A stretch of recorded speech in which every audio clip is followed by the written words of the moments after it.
کارگەری و ئابووری دەکەین دا کارنامەی یەکێتی نیشتیمانی کوردستاندا لە بانگەشی هەڵبژاردن. هەڵبەتە وەک ڕوونەکە کارگەری و ئابووری گرنگترین و کاریگەرترین پایەکانی حکومڕانی نەگەر بێت و دیوی کارگەری و ئابووری هەرس بێنێ ئەوە دەسەڵات و حکومڕانیش بە جۆرێک لە جۆرەکان خەلەلی تێدەکەوێت و دەبێتە هۆی ئەوەی کە نەتوانرێت خزمەتێکی باش بە هاوڵاتیان بکرێت. جا باسەوە دەکەین کە یەکێتی نیشتیمانی کوردستان لەم کارنامەیەدا چی دەکات بۆ بژانەوەی سێکتەری کارگەری و ئابووری و بە دیاریکراوی ئابووری و پلانی کاندیدەکانیان تایبەت بە بواری ئابووری یاخود ئەو کاندیدانی کە لە مەجای بازرگانی و ئابووری کار دەکەن بۆ بژانەوەی سێکتەری ئابووری و خۆشگوزەرانی و فراهەمکردنی دادپەروەری لە ڕووی ئابووریەوە لە ناوتاکانی هەرێمی کوردستان کارنامەیان چی و چی دەکەن. تایبەت بەم بابەتە زۆر بەڕێز ڕەوەزی ئەحمەد شا کە بەڕێزیان کاندیدی ژمارە 61 لە لیستی 129 یەکێتی نیشتیمانی کوردستان لە ستۆدیۆی بەیانی کورسات نیوزمانە.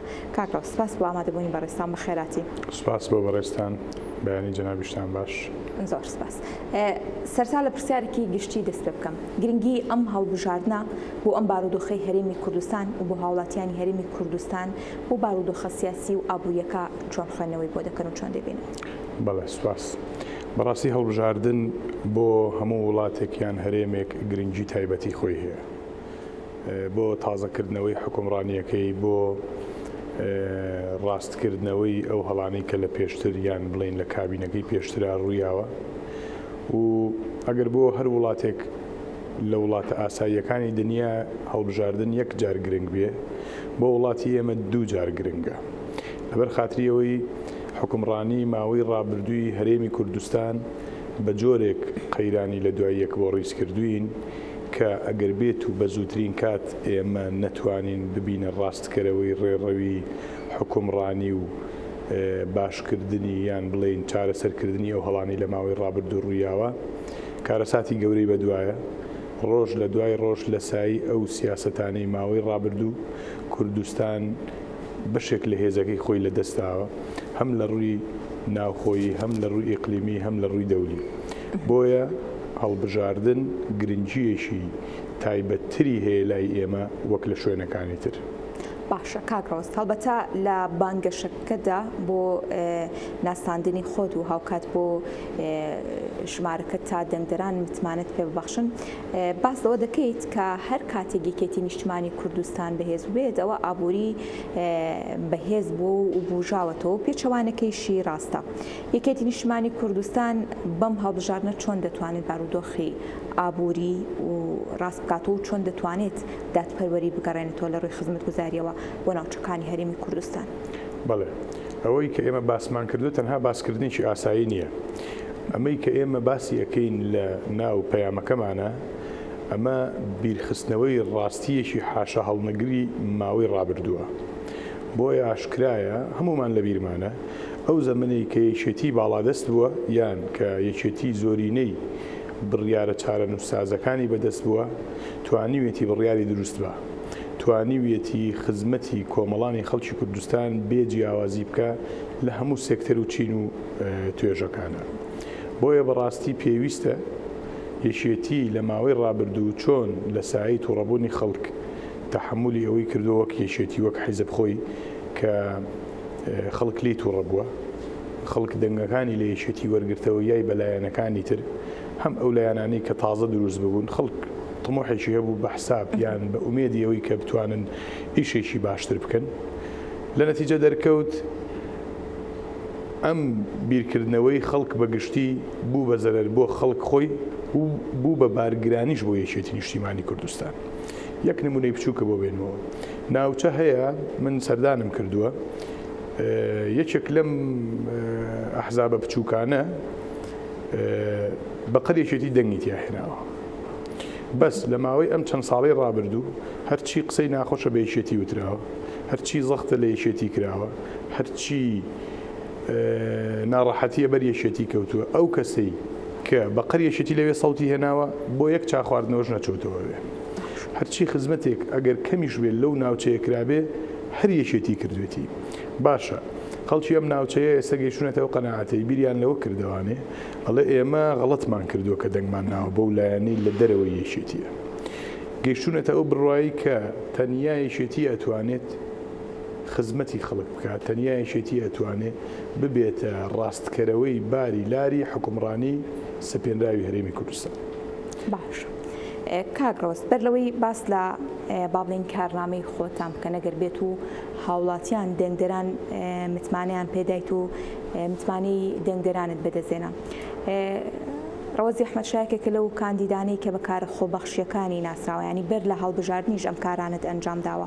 ئەمە تا چەندە ئەو خۆپێوەگرتنە بۆ هاوکاریکردن وا دەکات لە دوای هەڵبژاردنیش بە هەمان شێوە لەسەر و کارانت بەردەوامبی هەم لە ڕووی هاوکاریکردنی هاوڵاتیانی کەم دەرامەت هەم لە ڕووی ئاژەڵدۆستی و ئەو کارە خێرخوازانەی کە ئەنجامت دا و کارە مرۆڤ دۆستانی کە ئەنجامت داوە. ئێمە ئەو کارانەی کە لە ماوەی ڕابردوو کردومانە هیچیمان بە هاوکاری نەبینیوە هەموویمان بە واجب سیر کردووە. خی گەورە ئیمکانێتیشی یابینیە دیارە و ئیمکانەتی بۆیە یاوینەتی بۆ ئەوەی خزمەتی چواردەور و خەڵکەکەی خۆمانی پێ بکەین. ئەمە بیرکردنەوەی ئەسڵی ئێمەیە. بۆیە گەر خی گەورە کردی بە قسمەت بە پشتیوانی خوا و دەنگدەران توانیمان فراوانتر بین یان سەرکەوین بە دڵنیایی خزمەت و ئیشەکانمان گەورەتر و باشتر و چاکترەکەی. بۆیە مۆزوعی خزمەتکردنی سلەیمانیان خەڵکەکەی مۆزوعێکە لای ئێمە وەکو واجب سەیرەکرێ. مەسەلەی ئاژەڵدۆستی مەسەلەیەکی زۆر زەڕور بوو لەم ئاخیرەیە. بە تەنیا ئاژەڵدۆستیەکەی نا بە تەنیا ئەوە ناکە ئێمە بیر لە مافی ئاژەڵەکان کەینەوە بۆیە بوو باڵانسێک بدۆزینەوانێ لە بینی مافی ئاژەڵەکان و سەلامەتی تەندروستی و ئارامی هاوڵاتیەکانیش. پێم خۆشە ئەمەد بۆ باسکەم لە ماوەی ڕابردوو سلەیمانی و هەموو شارەکانی تر بەس بە تایبەت ئێمە لەسەر سلەیمانیشمان کرد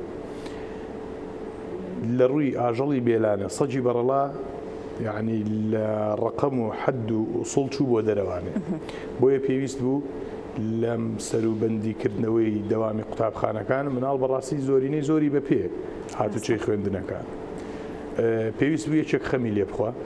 ئێمە ئەو خەمەمان کرد بەهی خۆمان ئیشمان تیا کرد لەگەڵ خوێندکارەکانی کۆلێجی پزیشکی زانکۆی ڤێتێرنەری زانکۆی سلێمانی تیمێکمان دروست کرد بۆ ئەوی بە شێوازێکی زانستی دەستکەین بە کۆکردنەوەی ئاژەڵەکان هەم ئاژەڵەکان بخەینە پەناگەیەکی ئیسراحەتی خۆیان و هەم مناڵان و پیر و کۆی چین و توێژەکانیش لە مەترسیە ماژەڵانە دوورخینەوانێ.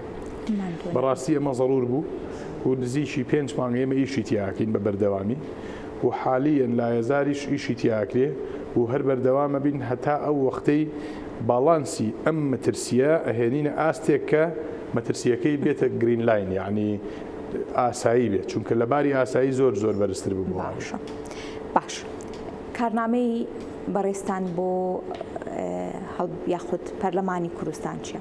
لە دوای ئەوەی ئەگەر متمانی هاوڵاتیان بەدەستبێنن چۆن خزمەتی هەرێمی کوردستان و هاوڵاتیان دەکەن چۆن دادپەروەری دەگەڕێنەوە چۆن ئابووری دەبوژێننەوە؟ بەڵێ من بەڕاستی 3 پرۆژەم لە خەیاڵە و ئیشیشم لەسەر کردووە و خۆشبەختانە ئەم 3 پرۆژەیە دوانیان 100% جێبەجێ بێ. تۆ لێم بپرسە بڵێ بۆ چی کەواتە؟ لەبەرەوەی دوو دانەیان پارەی پێویست نییە کە پارەشی پێویست نەبوو بە ئەچیدی ئەتوانین بیکەین بە ئەمر بەسەر حکوومەت و وەزارە پەیوەندیدارەکانی ئەوانێک کە جێبەجێیکە و هەردووکیشیان زۆر گرنگە. یەکێکیان بۆ نمونە پەیوەندی تەواو ڕاستەوخۆی بە خۆبەخشانی تەندروستی یان بڵێن تەندروستکاران یان ئەو کەسانی کە دانەمەزراون لە کەرتی تەندروستی.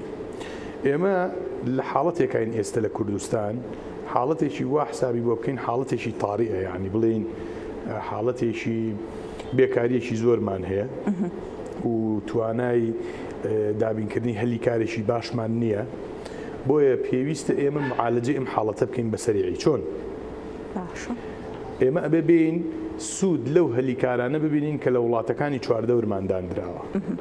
ئێمە ئەبێ لە ڕێی پرۆژە یاسایەکەوانێ بیکەین بە ئەمر بەسەر وەزارەتی کار و کاروباری کۆمەڵایەتی ئەگەر ناتوانانی لە ناو کوردستان هەلی کار بۆ گەنجەکانم دابینکەی فەرمو بچۆ وڵاتەکانی دراوسێم ئەو هەلیکارانی لەوێ ڕەخساوە ئەو هەلیکارانم بۆ فراهم بکە بەشێکی بێنەوە بۆ گەنجەکانی خۆ. بەرمونە لە وڵاتی ئیمارات گەورەترین زوعف و عەجزی وڵاتی ئیمارات لە کەرتی تەندروستیە، خلیج بەعام، لە سعودیە، لە قەتەر، لە بەحرین. ئەم کادرە سەحیانە لە شۆیان لە هند، لە نیپال، لە سنگاپور ئەیان هێنن بۆ چۆ بۆ وڵاتەکەی خۆیان. کۆمەڵێک جیاوازی گەورە لە بینیان هەیە، جیاوازی دینی، جیاوازی کللتور، بە پارەیەکی زۆر ئەمانە لای خۆیان نەخەنە ئیش. ئێمە توانین سوود لەمە وەربگرین لەبەرەوەی کللتورمانیەکە، دینمانیەکە، لە ڕووی دووری وڵاتەکانمانەوە لە یەکەوانێ زۆر نزیشین لە چاو ئەوان. بۆیە ئێمە ئەبێ وا بکەین بۆ نمونە وەزارەتی کار و کاروباری کۆمەڵایەتی ئەڵە بە هیممەت بێ یا بە قیمەت بێ بچێت تەکلیفی بۆ بکە، زەختی بۆ بکە، بە هەچ ڕێگەیەک بێ بەشێک لەو هەلیکاری کە لە دەرەوەی کوردستان هەیە بۆ گەنجەکانی ئێمەی بچڕێ تا لە ئاخیرا گەنجەکانمان سوودمەند بن لەو هەلیکاری کە فراهم کراوە لە دنیا. باشە پرۆژەکەی دیکە کە کاری لەسەر دەکەن و وەک باسی دەکەی ئەمیشان پێویستی بە داهاتێکی زۆر نییە چییە؟ پرۆژەکەی ترمان ئەوەی کە گرنگە لا ئێمە کە خوێندکار خوێندن تەواوەکە ئەگەر هەلیکاری دەست کەوت ئەوە دەستی کەوت، ئەگەر دەستی نەکەوت هیچ ئۆفرێکی تری نییە لە کوردستان بڵێ. ئێمە ئەبێ کوالیتی خوێندن لە ڕێی وەزارەتی خوێندنی باڵاوە بە جۆرێک بەرزکەینەوانێ کە ئەم گەنجەی ئێمە خوێندن لێرە تەواوەکە نەیتوانی هەلیکاری دەستکەوێ بتوانێت ئەم شەهادەیە کە بە دەستی هێناوە بگونجێت لەگەڵ هەلیکاری جیهانی، بتوانێت شەهادەکەی بگرێ بە دەستی ئەوانێ بچێتەوە یەکێک لە وڵاتی دراوسەکان یا یەکێک لە وڵاتەکانی دنیا بە شەهادەکەی ئێرەی کە بە دەستی هێناوە بتوانێت لەوێ ئیشکە. بۆ ئەوێ کوالیتی خوێندن بە جۆرێک بەرزکەینەوانێ کە لەگەڵ بازاری دنیا یەک بگرێتەوە و جگە لە هەرێمی کوردستان لە شوێنەکانی دیکەی جیهانیش هەلیکاریان دەست بکەوێت. ئەم دوو پرۆژەیە وەک باسی دەکەی کە بە جۆرێک تێچوینیە و دەتوانرێت جێبەجێ بکرێت. جیالەوە پرۆژەکانی دیکەی بەڕێستان چی دەبێت؟ گرنگترین پرۆژە مەسەلەیەکی کوردی هەیە لە بەردی زل نیشانەی نەهاویشتنیەتی با زۆر درێژەی پێنەین، زۆر شتەکان گەورە نەکەینەوە. سوپاس. ئێمە لە کوردستان بە نیسبەتی بازرگانی و بە نیسبەتی بازاڕی کار و بە نیسبەتی کەرتی ئابووری زۆفێکی زۆر گەورەمان هەیە لەسەر مەسائلی بانکی. زۆر پێویستمانە و مشوری بخۆین.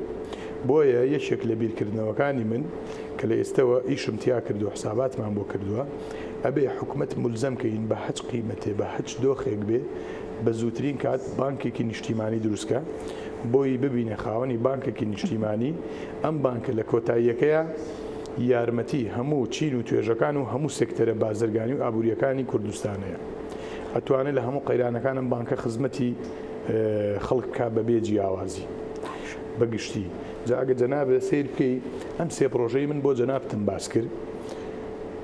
سێ پرۆژە نییە بڵێم بۆ فلان ناوچە و فلان گشتگیرە یعنی بۆ هەموو کوردستان بۆ هەموو گەنجەکانیەتی و سێ پرۆژەشە حتمیە ضرورە، یعنی هیچ مەجالێکی سازشی تیان نییە چاوی لێ بنۆقێنی نەیکەی بڵێ با دوای خەین دواخستنی نییە و دوان پێویستی بە پاڵپشت و هاوکاری و یەکەم دووەم کە بۆ بەڕێستم باس کرد کە پەیوەندی تەواوی ڕاستەوخۆی بۆ نمونە بە ئەتوانین لە ئێستایا زۆر بەسەریعی سوودی پێ بگەێنین بە خۆبەخشانی تەندروستی و بەو کەسانی کە کەرتێکی تەندروستیان تەواو کردووە و دانەمەزراون. ئەمە پەیوەندی ڕاستەوخۆی بە ژیانی ئێمەوە هەیە. ئەم گەنجانە خەریکە ئیشەکانیان بیرەچێتەوە. ئەمە کارەساتە گوناحە. بۆیە بێ سوودیان لێ ببینین و هەم وا بکەین ئەوانیش کارەکەی خۆیان بیر نەچێتەوانێ و تەطویر بە ئیشی خۆیان بن و ئەوەی لە خەیاڵیان بۆ لە پێشترە کە ببێ بە کادرێکی تەندروستی بۆیان تحقیق بکەین، بۆیان بکەین بەڕاستی و بتوانێت ممارەسەی ئیشەکەی خۆی بکە.